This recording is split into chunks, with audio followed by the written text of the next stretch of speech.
Buenas noches, bienvenidos a mi podcast Sin Libertad la vida nada vale. Yo soy Diego Trinidad. Esta noche vamos a hablar de política. Hay cosas importantes. El domingo por fin se anunció, después de tantas proposiciones, se anunció que se había llegado a un acuerdo. Se anunció el domingo porque el domingo fue el cumpleaños del presidente Donald Trump. Cumplió 80 años y quería desesperadamente anunciar. Pero vamos a empezar. Esto es un análisis un poco difícil para mí porque por lo que se sabe hasta ahora, y me voy a limitar a lo que se ha dado a conocer hasta ahora, en realidad es nada. En primer lugar, no se ha llegado, no se ha firmado para lo que sirva firmar un pedazo de papel, que en mi opinión no va a servir para nada, porque Irán no lo va a cumplir. Se firmará el viernes 19, no hoy domingo. Y no se llegó a ningún acuerdo, porque lo único que se ha anunciado hasta ahora es un memorándum de 60 días, durante los cuales se va a hablar principalmente del motivo principal para empezar estas operaciones militares contra Irán desde el año pasado. ¿Cuál fue? Se deben acordar todos, porque una vez más, desgraciadamente, hemos visto una buena cantidad de desinformación proveniente de esta administración. Yo pensaba que eso lo habíamos dejado atrás. Lamentablemente no ha sido así. Eh, lo que se hizo contra Irán se hizo, y el presidente lo estuvo pronunciando hasta hace unos días. Ya parece que eso no está en primera plana. El objetivo era que Irán nunca iba a tener armas nucleares. Y en enero, en febrero, se empezaron los bombardeos contra Irán porque eh, se habían enterado que Irán tenía como 800 libras de uranio enriquecido al 60%, y ellos mismos se jactaron diciendo que en 10 días podían tener 11 bombas nucleares. Al día siguiente empezaron los bombardeos. Bueno, pero ya de eso, en los últimos días no se ha hablado. Y la euforia del anuncio del domingo. Me va a perdonar, no puedo evitar cierta, cierto sarcasmo en estos comentarios, porque una vez más yo sigo extraordinariamente disgustado con todo lo que se está haciendo con Irán. Y no voy a decir que quiero equivocarme, porque aquí no ha pasado nada todavía. Pero yo sé que no me voy a equivocar, lamentablemente, porque con Irán no puede haber ningún acuerdo. Pero bueno, lo que supuestamente pasó el domingo, es que se va a abrir el estrecho de Hormuz a la navegación, y el bloqueo naval de Estados Unidos se va a terminar. O sea, el presidente anunció que el petróleo está listo para que lo vengan a buscar. Primero que nada, vamos a ver si es verdad. A través de la última semana, cuando se estuvo anunciando que horas de ocurrir la firma del acuerdo, hubo intercambios de cohetes entre Irán e Israel. Los de Irán los tumbaron a todos, los de Israel no. Otra vez hicieron un buen daño. Las críticas, una vez más, lamentablemente, no fueron contra Irán, no fueron contra Irán. fueron contra Israel. Bueno, de el domingo al viernes, supuestamente se va a firmar lo que se va a firmar. Que repito, hasta ahora lo que parece que se va a firmar es un memorándum de 60 días durante los cuales se va a negociar la cuestión nuclear de Irán. Pero mientras tanto, el estrecho ya se abrió, los precios del futuro del petróleo ya están en $75, lo que no estaban desde semanas. Y hay euforia. Veremos la palabra favorita del presidente, ya veremos. Pero yo quiero que se recuerde bien esto. El propósito de las acciones militares contra Irán fue evitar que Irán tuviera armas nucleares. No fue el estrecho de Hormuz.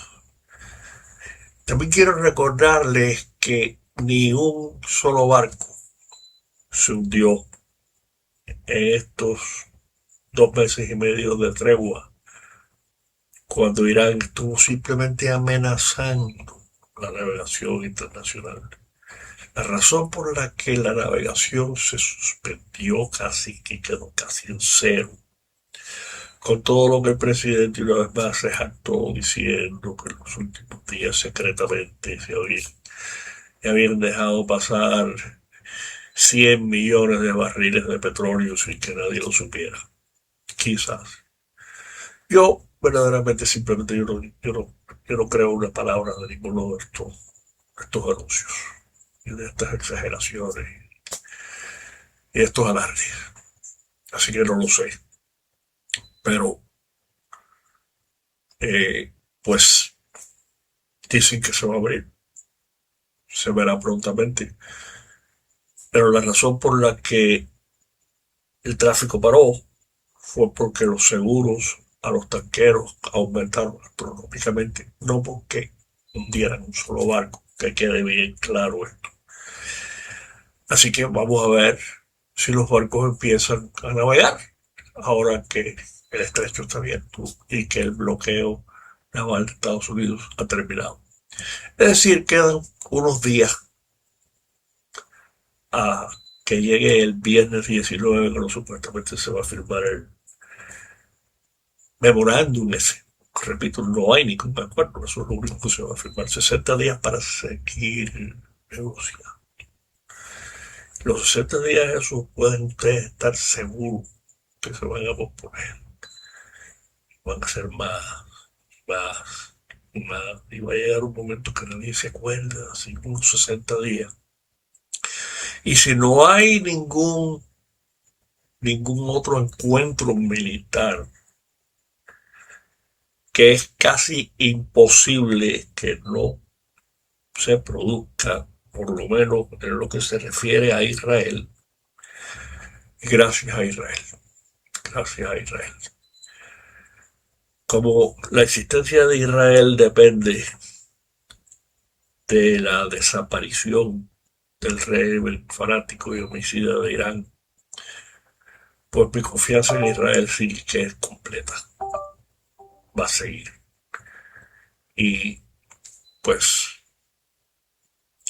en eso me siento seguro. Veremos entonces lo que pasa el viernes. Porque el viernes, si hay firma de un pedazo de papel, tendrán que anunciar exactamente lo que se está firmando. Y hasta ahora lo que se ha dicho es un memorando de entendimiento de 60 días para seguir negociando, ya que el estrecho se abrió, según el presidente en el anuncio del domingo. Entonces lo que se va a negociar es,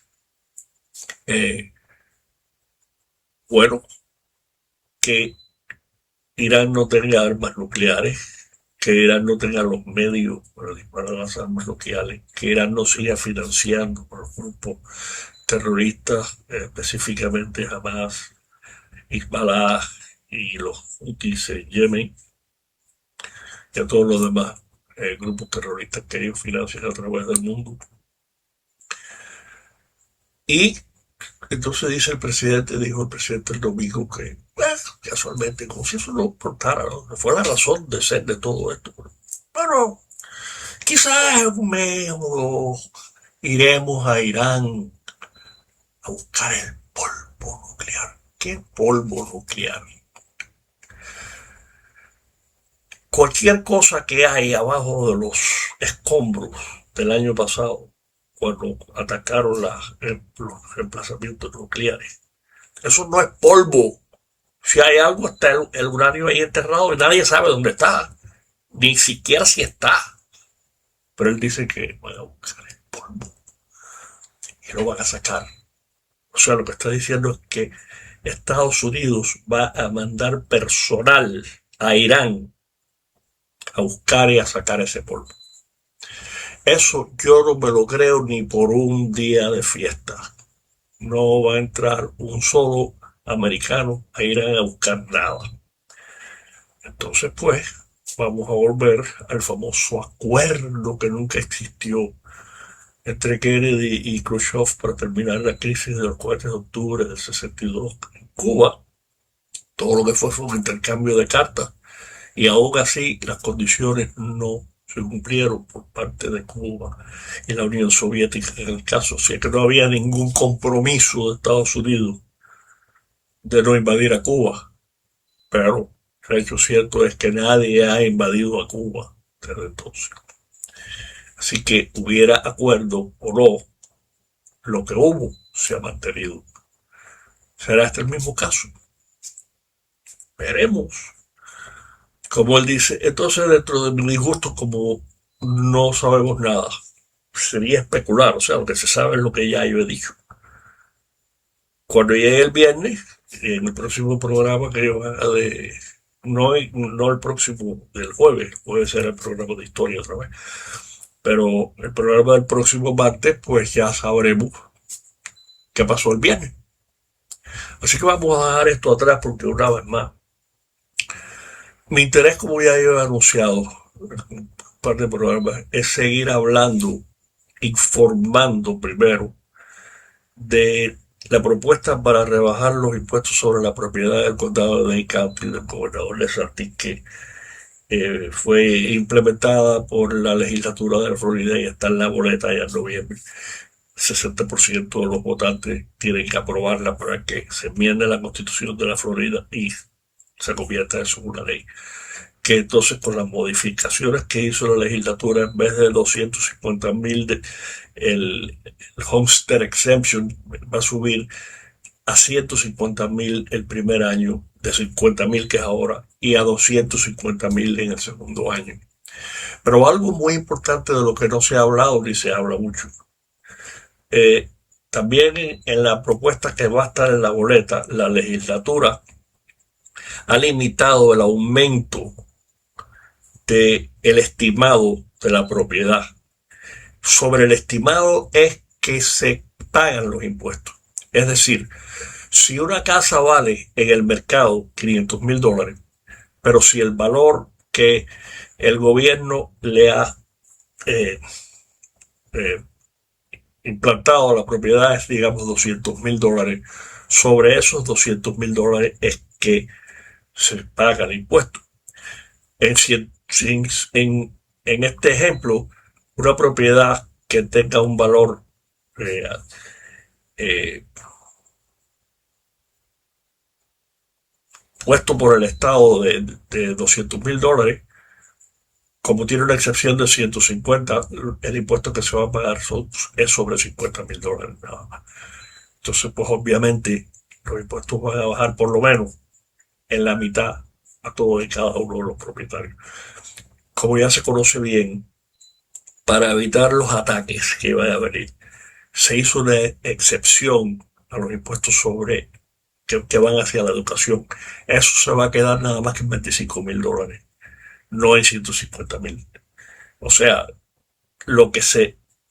la porción de los impuestos que va hacia la educación queda intacta. Pero algo muy importante, el valor de la propiedad va a seguir subiendo, pero no está limitado por esa propuesta.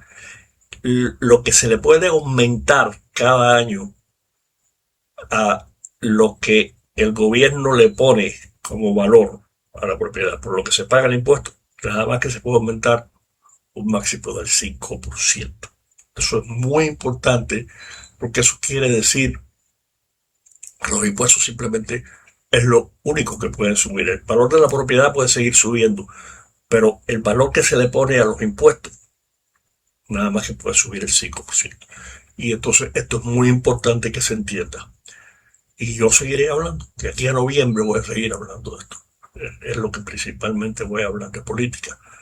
Porque vamos a seguir hablando de estos momentos, porque hay dos cosas muy importantes también que han pasado en estos últimos días.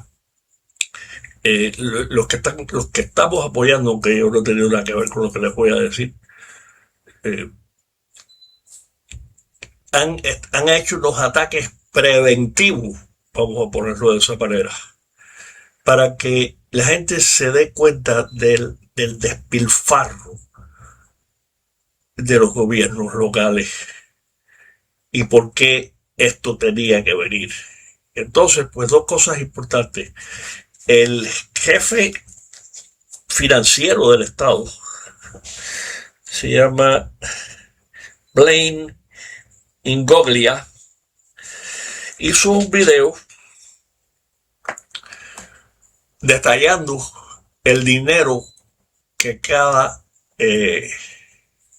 condado, cada comunidad, cada municipio ha gastado, ha malgastado. Entre eso yo supongo que debe haber dinero robado también, eso no lo especifica. El, la municipalidad o el condado que más gastó, que más malgastó, fue el de Palm Beach County. Sí, creo que 133 millones de dólares. El total que anunció Ingoglia fue de 2.5 billones de dólares. El condado de Miami-Dade malgastó casi por otras cuentas que les voy a mencionar ahora mismo, malgastó 800 millones de dólares. Eso es importante porque una vez más la gente se va a dar cuenta a dónde va el dinero que nos cobran de más. Empezando porque los impuestos, como ya yo he explicado bien, los impuestos sobre la propiedad son un robo legalizado. No hay motivo ni razón para que una propiedad que uno ha comprado y pagado el gobierno le siga cobrando impuestos. Pero es lo que es ahora. Eso se va a limitar. Y por eso es que tenemos que esperar el gran ataque que se va a recibir en los próximos meses de aquí a la elección. Porque están aterrorizados los políticos y los burócratas. Ya hay 6 estados, como yo mencioné en el último programa, que están considerando limitar los impuestos a la propiedad, como Miami-Dade ha hecho. Si este referéndum se aprueba en noviembre, puede ustedes estar seguros que eso va a aumentar considerablemente. Y pues puede llegar a un momento en que una buena parte de los estados gobernados por los republicanos, por lo menos, empiecen a limitar los impuestos sobre la propiedad y los empiecen a rebajar hasta el punto que desaparezcan. La pregunta que siguen haciendo es, bueno, ¿de qué van a vivir los gobiernos locales? De lo mismo que han vivido siempre. Lo único que van a tener que limitarse al gasto. Porque esta propuesta, si se convierte en ley, va a obligar a los gobiernos locales a que nada más que puedan gastar en infraestructura, policía, bomberos, servicios esenciales. Todo lo demás que quieran gastar, por ejemplo, el condado de Palm Beach está gobernado por demócratas. Bueno, si ellos quieren seguir despilfarrando el dinero, o si solo quieren seguir robando, y los votantes de ese condado lo aprueban, bueno, está bien. Pueden imponer impuestos locales, algunos impuestos locales. Si los votantes prefieren pagar más por recibir los servicios que reciben hasta ahora, que no se los van a recortar, no se los pueden recortar por ley, simplemente se tienen que limitar a vivir bajo sus medios. Pero bueno, pero hay otro podcaster local que se llama Ryan Gorman, que ya yo lo he visto unos cuantos podcasts que ha hecho. Ese nada más que se está limitando al condado de Miami-Dade. Resulta que la gran alcalde de Miami-Dade, la socialista Daniela Levin Cavas, quiso comprar autobuses eléctricos. ¿Okay? En la euforia de, de las políticas verdes del último presidente demócrata. Y compraron 69 autobuses eléctricos por unos cuantos millones de dólares. ¿Qué pasó? De los 69 autobuses que compraron, ¿saben cuántos funcionan? 9. Hay 60 autobuses eléctricos que costaron millones de dólares que no sirven, no pueden usar. En eso y otras cosas más es que esta señora ha malgastado el dinero de los contribuyentes.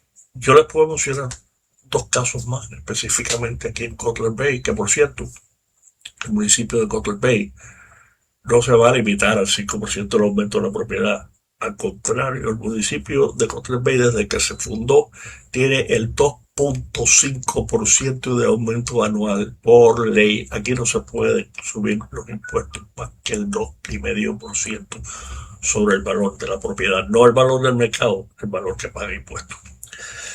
Bueno, en los últimos varios años, desde que antes que ella fuera alcalde, cuando Jiménez era alcalde, eso se hizo por varios años más, nos mandaban todos los diciembre un cheque. Primero eran de $100, después en los últimos años fueron de $200. Para compensar un poco por los impuestos que cobraban, que había que empezarlos a pagar desde enero, ¿no? Entonces, yo me pasé el mes de diciembre esperando el cheque, ¿no? Como en los últimos años. El cheque no llegó. Llamé al número del 311 que dan probablemente enero, febrero, para saber qué había pasado. Me dijeron que no. Que este año no había cheque, no había dinero. El dinero lo habían gastado en otras cosas. ¿Saben, entre otras cosas, lo que lo gastaron? Bueno, la biblioteca de South Dade, que la biblioteca pública, que queda a 5 o 6 cuadras de mi casa, y donde yo iba por lo menos todas las semanas a ver los libros nuevos que salían. Yo tengo mis libros de historia que los compro y los mantengo a través de muchos años, pero cuando tengo ganas de leer una novela para entretenerme, pues voy a la biblioteca, iba a la biblioteca, a esta de aquí de South Dade.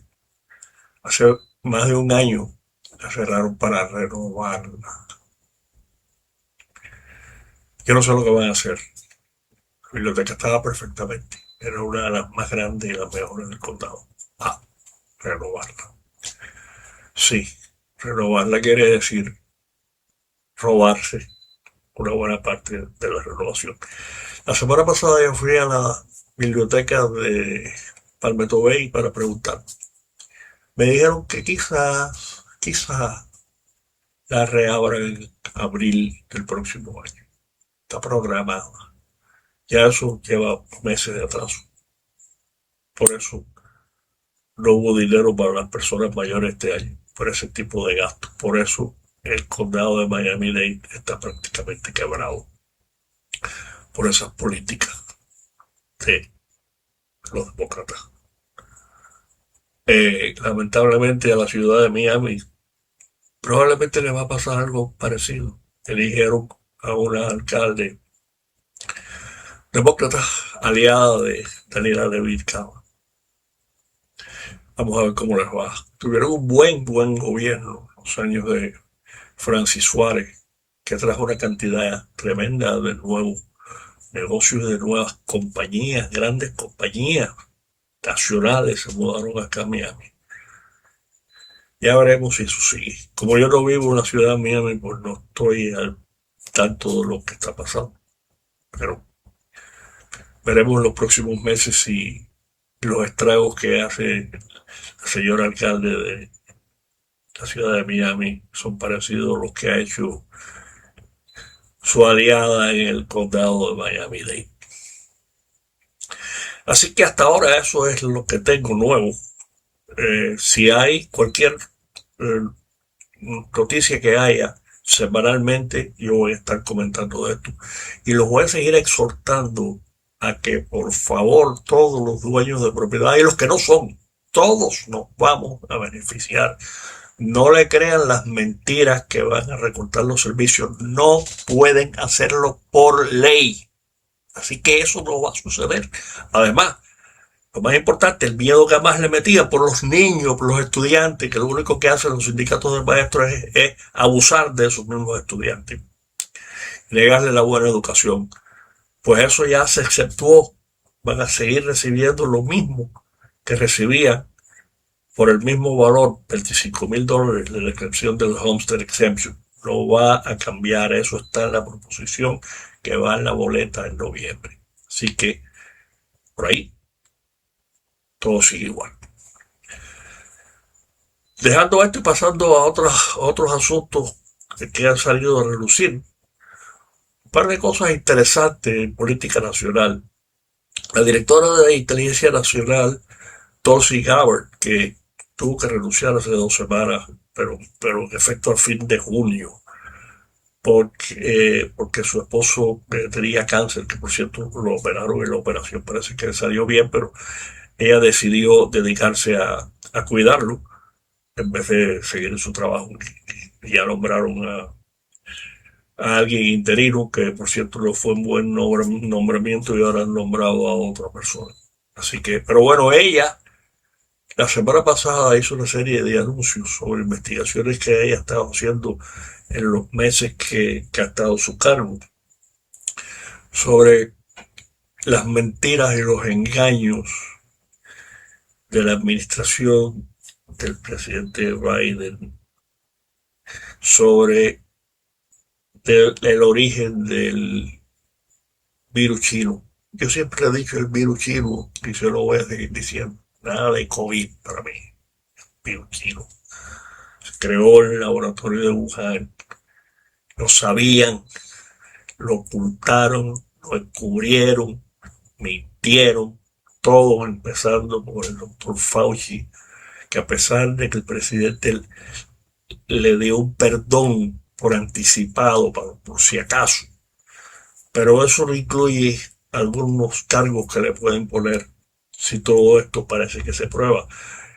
Según Tulsi Gabbard, hay pruebas contundentes de cómo encubrieron lo que sabían y cómo trataron de cambiar el tema y cómo acusaron a los que estuvieron diciendo por mucho tiempo que había venido del laboratorio de Wuhan en China.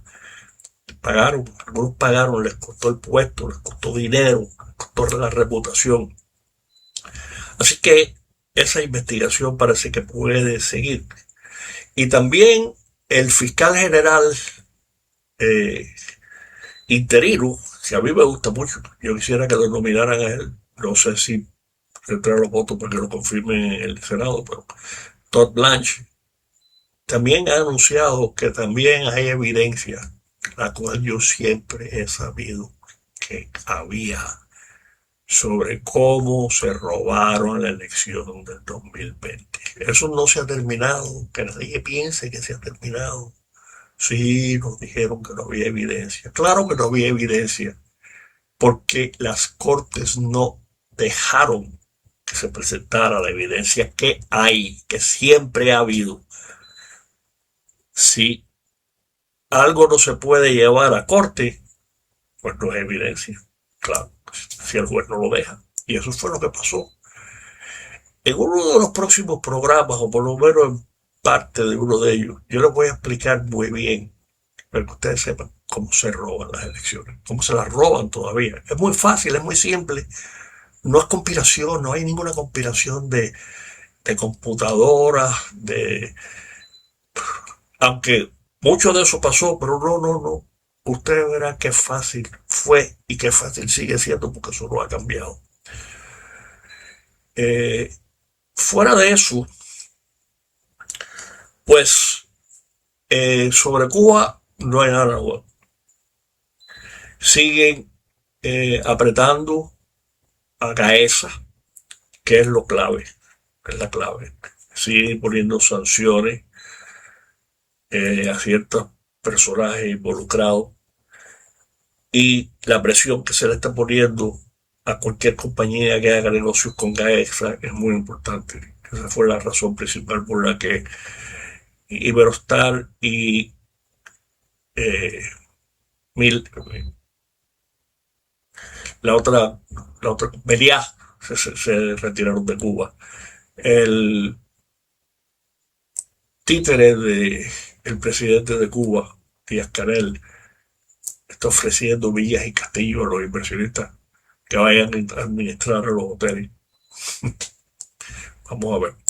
Y muchas otras cosas más. Lo está invitando a que vaya a Cuba a administrar negocios o a poner negocios, por supuesto. El que quiera perder su tiempo en esa estupidez, que por supuesto todo es mentira, va a ver que dentro de lo que anuncia, todo está limitado, todo es mentira. O sea, lo que pueden hacer es prácticamente nada.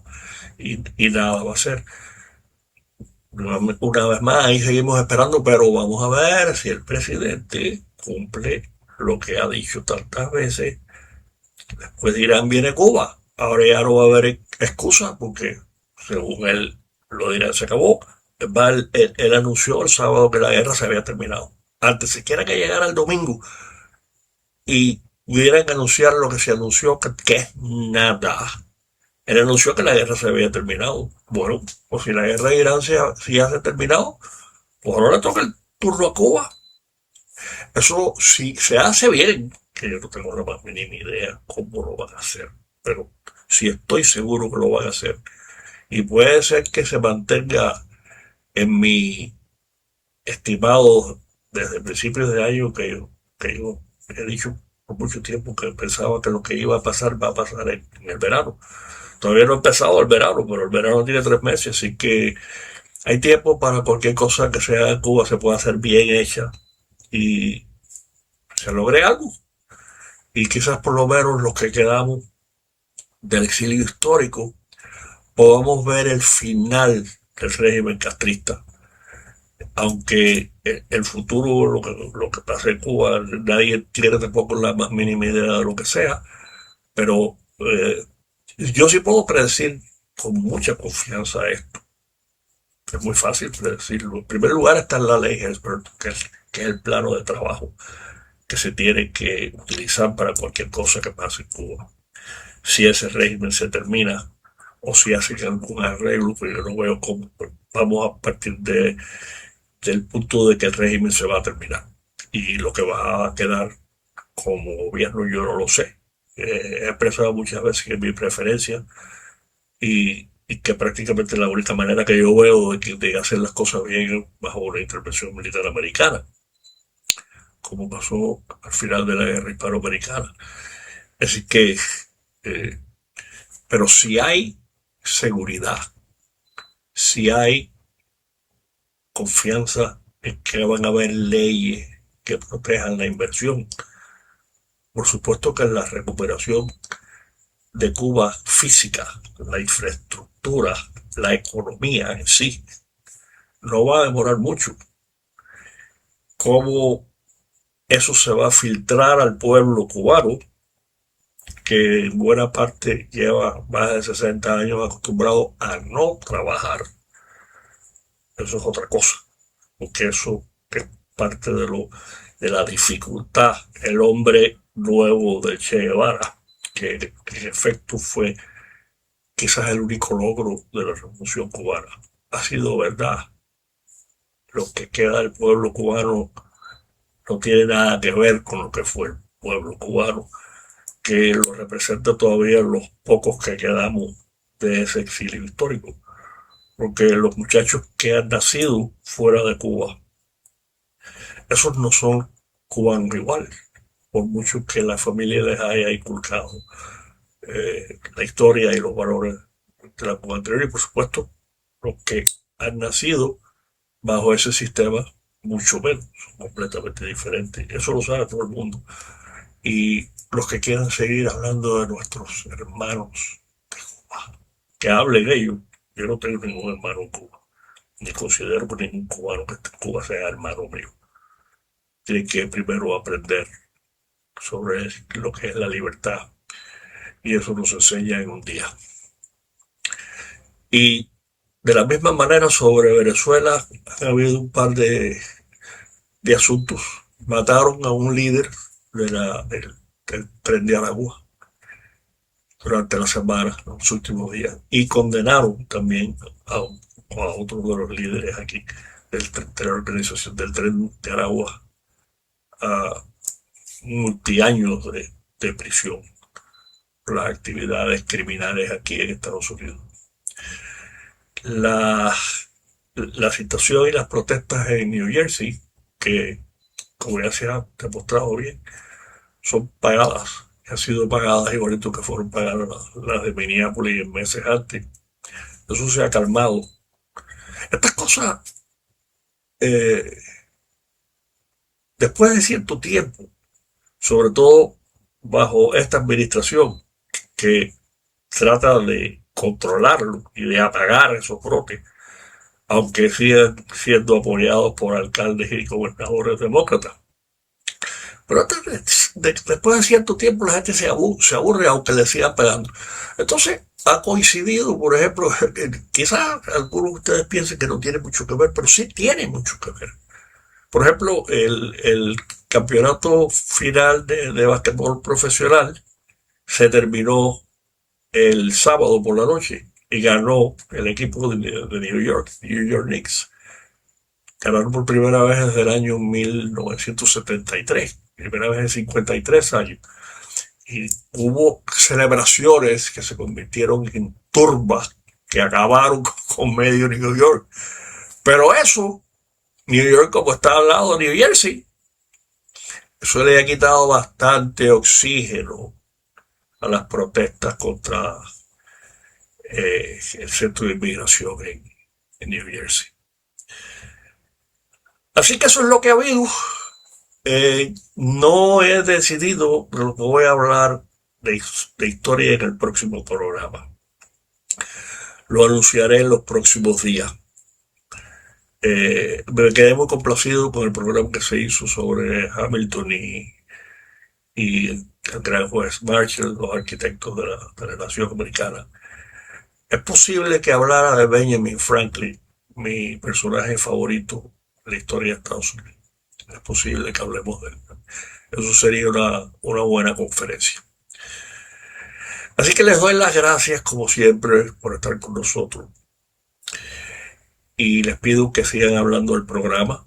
Poco a poco se va aumentando la audiencia.